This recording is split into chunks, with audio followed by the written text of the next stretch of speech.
ఏదో తెల్లటి ఆకారం కనిపించింది. ఒక్కసారిగా ఆ దృశ్యం చూసేసరికి నాకు ఎలా అనిపించింది, ఒక్కసారిగా అట్నుంచి ఇటు సైడ్ తిరిగా. అంతే.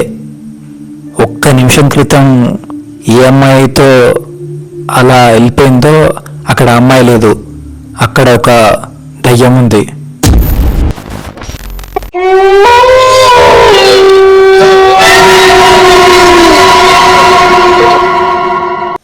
ఇంతవరకు మన ఛానల్ మీరు సబ్స్క్రైబ్ చేసుకున్నట్టయితే కింద ఉన్న రెడ్ కలర్ బటన్ నొక్కి సబ్స్క్రైబ్ చేసుకోండి. అలాగే గంట సింబల్ని ఆన్ చేసి నోటిఫికేషన్ ఆన్లో పెట్టుకోండి. ఇక మన స్టోరీలోకి వెళ్ళిపోదాం.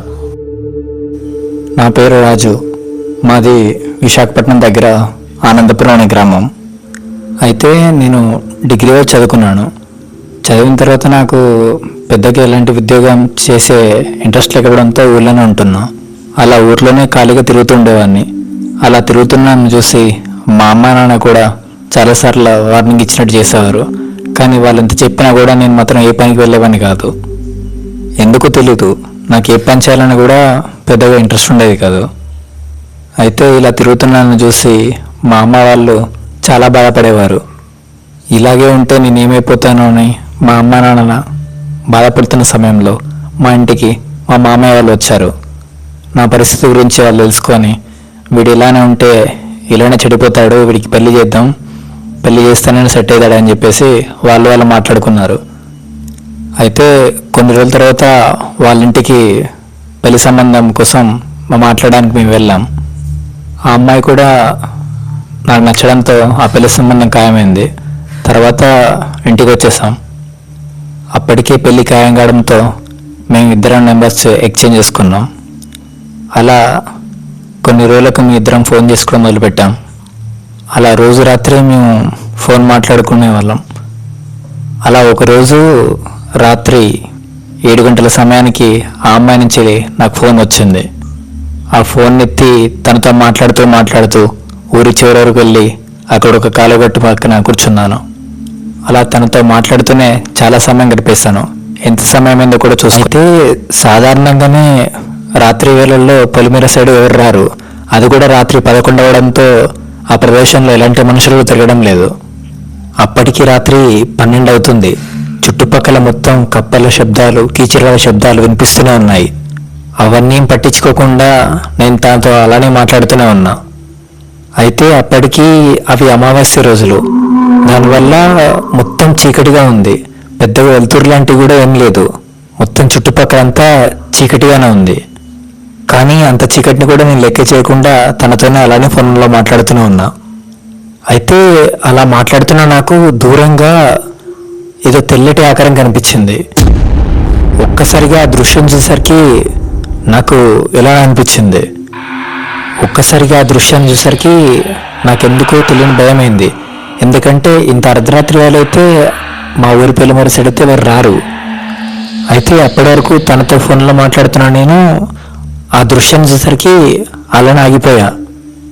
నా మాట వినపడేసరికి రాజు ఏమైంది, ఎందుకు మాట్లాడడం లేదని ఆ అమ్మాయి అడిగింది. ఆమె అలా అనేసరికి అబ్బే ఏం లేదు, మాట్లాడుతున్నా అన్నా అని ఆమెతో మాట్లాడా. ఈలోగా అప్పటిదాకా తెల్లటి ఆకారం నా ముందు వైపు వచ్చినట్టు అనిపించి మళ్ళీ వెనక్కి తిరిగిపోతుంది. ఆకారం వెనక్కి వెళ్ళిపోయినా కూడా నాలో మాత్రం ఏదో తెలియని భయం. ఎందుకంటే ఆ ఆకారం గాల్లో ఎగురుతూ వస్తుంది, కానీ మళ్ళీ వెనక్కి వెళ్తుంది.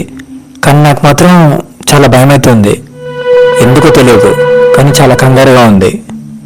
అలా కూర్చున్న నేను అలా పైకి లేచా.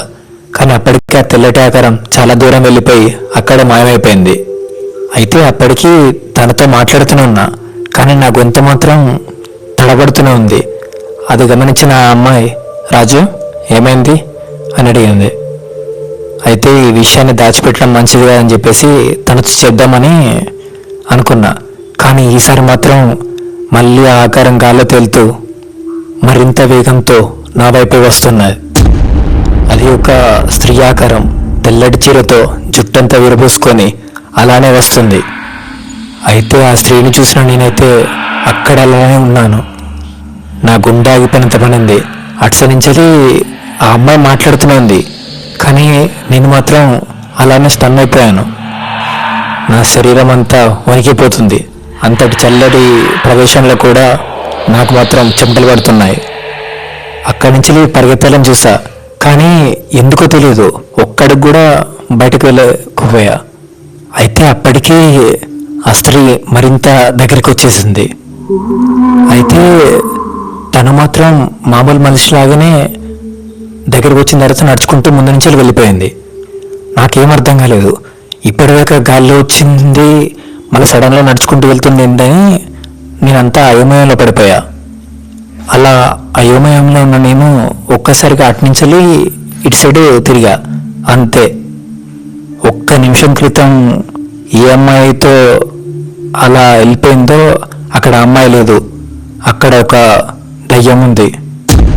అది చాలా భయంకరంగా ఉంది.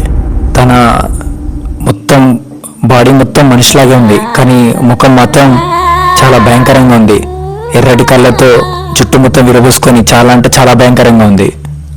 అప్పటికే భయపడిపోయిన నేనైతే ఇంకా ఆ దృశ్యం చూసేసరికి ఇంకా ఎక్కువ భయమైంది. ఆ దయ్యం నన్ను చూస్తుంది. ఇక అది అలానే నన్ను చూస్తుంటే నాకు అనిపించింది, ఇదే నా ఆఖరి రాత్రి, ఇది ఈరోజు ఖచ్చితంగా చచ్చిపోతా అని. ఇక్కడి నుంచి అయితే నేను బయటపడడం అయితే అది ఖచ్చితంగా అసాధ్యం, ఎందుకంటే అది అబద్ధం అని నాకు నేను అనుకుంటున్నాను. నేను ఆ దయ్యాన్ని అలానే చూస్తూ ఉండిపోయా.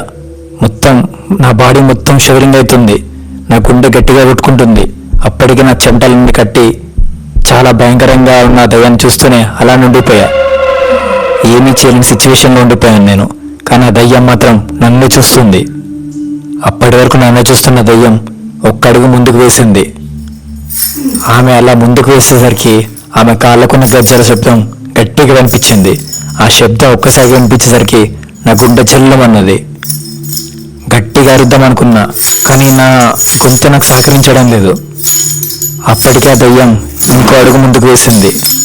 తను ఒక్కో అడుగు ముందుకు వేస్తున్న కొద్దీ నాలో భయం మరింత ఎక్కువ అవుతుంది. నా భయాన్ని ఎంత కంట్రోల్ చేసుకున్నా కూడా అది కంట్రోల్ అవ్వడం లేదు. అప్పటికి సహకరించని నా గొంతుతో గట్టిగా అరిచాను. ఆ అరుపుకి ఆ దయ్యం ఇంకొద్దిగా ముందుకు వచ్చింది. ఇక ఇక్కడే ఉంటే ఇది ఖచ్చితంగా నన్ను చంపేస్తుంది. పరిగెత్తైనా నా ప్రాణాలను కాపాడుకోవాలని చెప్పేసి అక్కడి నుంచి పరుగులేయడం మొదలుపెట్టాను.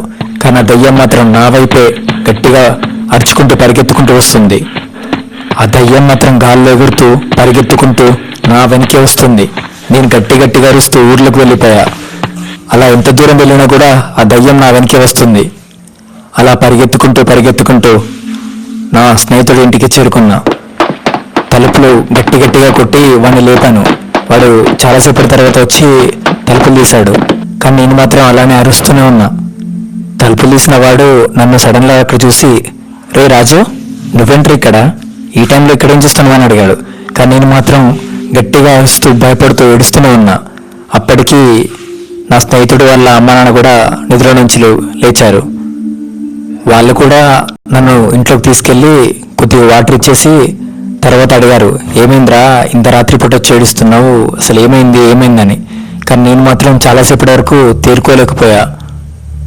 తర్వాత కొద్దిసేపటికి నార్మల్ అయ్యి తర్వాత అక్కడ జరిగిన మ్యాటర్ మొత్తం చెప్పాను. అప్పుడు వాళ్ళ అమ్మ, నీకేమైనా పిచ్చి పట్టిందారా, అయినా అమావాస్య రోజులలా అర్ధరాత్రి బయట తిరుగుతున్నావు, ఇప్పుడు దయ్యాలకి ఇట్లా ఎక్కువ తిరుగుతాయని తెలియదా నీకని చెప్పేసి నన్ను తిట్టింది. అయినా ప్రాణాలతో బయటపడ్డావు, అదే చాలు నీకు, ఈ రోజు రాత్రి ఇక్కడనే పడుకో, తర్వాత వెళ్దురు అని చెప్పేసి నన్ను అక్కడనే పడుకోబెట్టుకున్నారు. తర్వాత రోజు ఉదయాన్నే నన్ను మా ఇంటికైతే తీసుకెళ్లారు. కానీ అంతకుముందు రోజు రాత్రి నేను రాకపోయేసరికి మా అమ్మ నాన్న కూడా చాలా కంగారు పడిపోయారు. వాళ్ళకి ఈ విషయం చెప్పేసి మా ఫ్రెండ్ వాళ్ళ అమ్మ నాన్న అయితే వాళ్ళ ఇంటికి వెళ్ళిపోయారు. తర్వాత మా నాన్న నన్ను ఒక మసీద్ దగ్గరికి తీసుకెళ్ళేసి ఒక తాత కట్టించాడు. ఇక కొన్ని రోజులకే నాకైతే పెళ్ళయింది. ప్రస్తుతం అయితే నేను నా భార్య పిల్లలతో హ్యాపీగా ఉంటున్నాను. కానీ అప్పటి నుంచి అయితే అమావాస్య వచ్చిందంటే నా గుండెల్లో గుబులు పుడుతుంది. అసలు బయటికి వెళ్ళాను, ఎలాంటి పనులు ఉన్నా కూడా క్యాన్సిల్ చేసుకుంటూనే ఉంటా. ఆ సంఘటన మాత్రం నా జీవితంలో అస్సలు మర్చిపోలేను. సో ఫ్రెండ్స్, చూసారుగా, ఈ వీడియో మీకు నచ్చినట్టయితే ఈ వీడియోకి ఒక లైక్ వేసుకోండి. ఇలాంటి మరిన్ని వీడియోస్ కోసం మన ఛానల్ని సబ్స్క్రైబ్ చేసుకోండి. ఇలాంటి సంఘటనలు మీ జీవితంలో ఎప్పుడైనా జరిగి ఉంటే కింద ఉన్న నెంబర్కి వాట్సాప్లో మెసేజ్ చేయండి. తిరిగి తర్వాత వీడియోలో కలుద్దాం. Thank you. జై హింద్.